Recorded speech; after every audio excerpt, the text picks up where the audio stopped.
Does anybody have any observations, interesting things that maybe they saw while they were putting others up, or would like to share maybe what they wrote?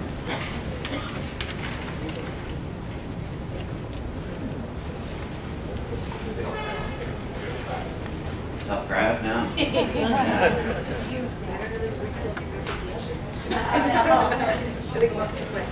Gallery walk. Hi everyone, my name is Evelyn, by the way. I'm ELA, this is my 3rd year working with the program. So I would say as far as long-term outcome, one of the things that I find is most important is the development of independence and skills that the students get from the program. So even in some of the, I know our students went to the trip, they saw the community workshop and got a tour of the school. And it really sets them up to start understanding the process of applying and then what to expect when they get there their first year. So aside from the content as an ELA teacher and the literacy skills that they gain, I think what's really lacking in education is life skills. And so this program is a nice way to fill that void. I know with the math, like financial literacy is a big deal for students.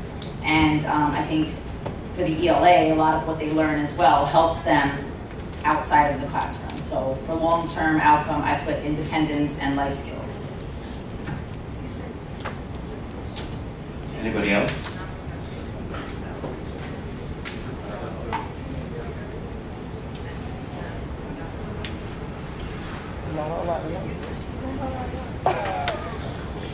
No?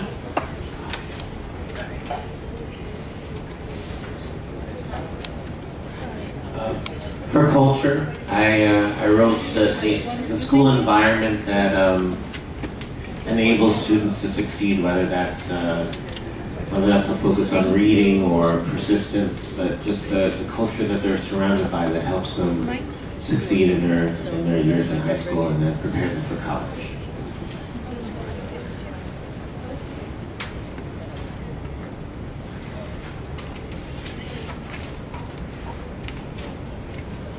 Anybody want to share what they wrote for pedagogy?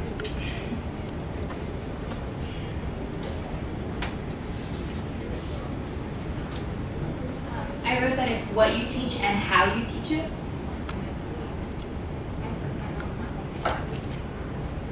I wrote that it's a partnership and that's strength and motivation.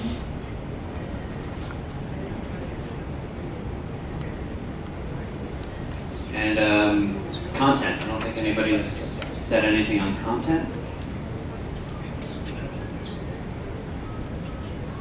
Do I have to start calling on people?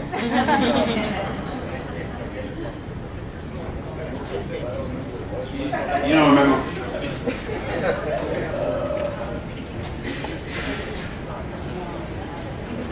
I wrote for content, it is common language for communication. It gives us the ability to evolve. It is a platform for intellectual and creative exchange and discourse.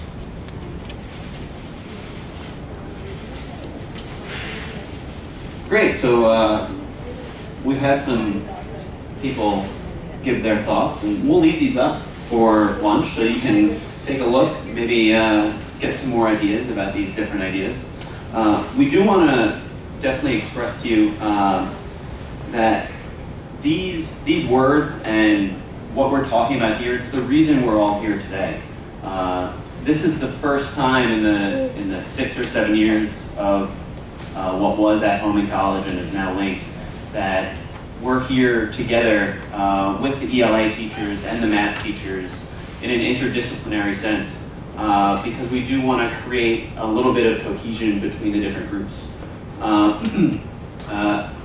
So this is why we created these specific goals around the PD, and hopefully they'll help you, they'll help to guide you in the different topics and throughout the year.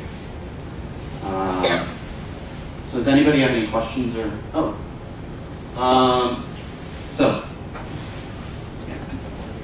So in thinking about why do we want to bring everyone together, we decided it made a lot of sense to kind of provide some direction in regards to these combined PD sessions. So we all worked together to develop some goals specific for this time that we're all here together, which is going to happen three times a school year, I believe.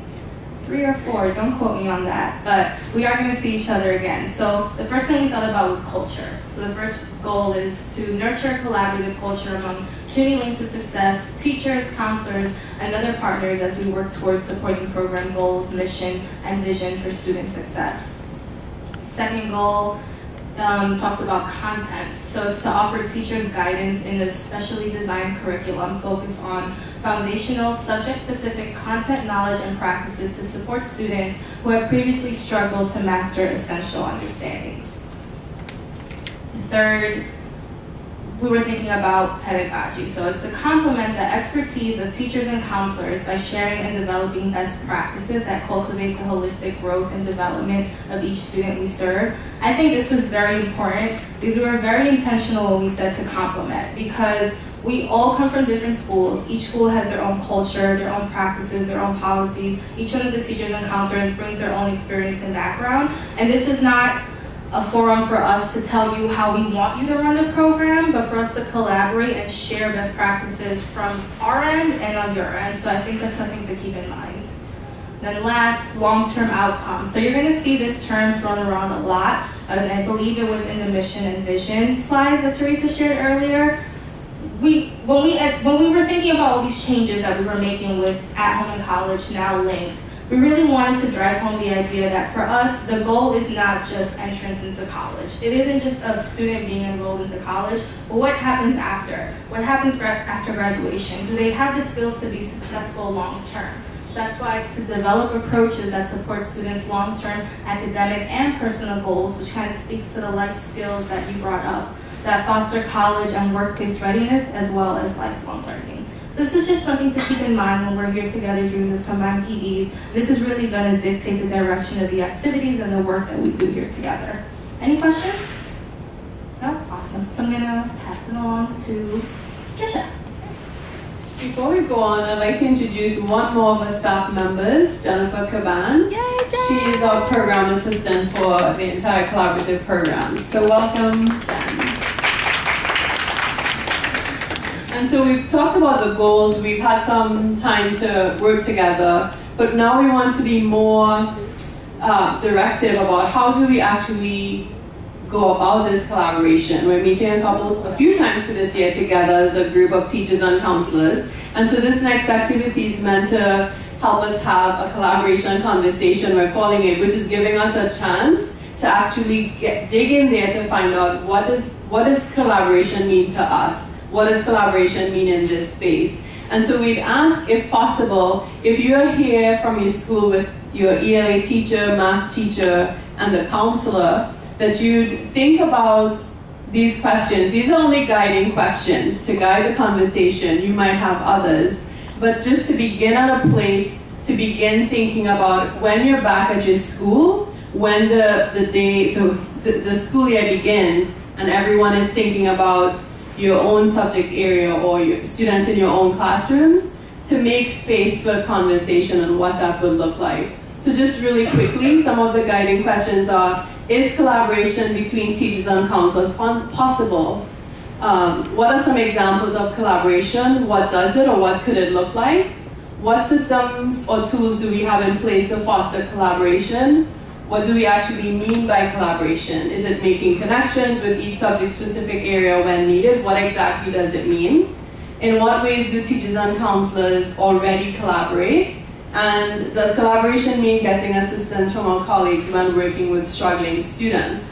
And just to give you a behind the scenes, we are still thinking through what it means to collaborate and what it means to collaborate among us, what it means to collaborate with you, and then among and between you guys. So this is not a, we know what collaboration is and now we're telling you what it is. This is really and genuinely a discovery together. So if at all possible, if you could sit near to your team from your school, and if not all of your team members are here, please feel free to join another group. And we'll begin with 10 minutes and we'll see how far we get. Are there any questions about the activity? Great.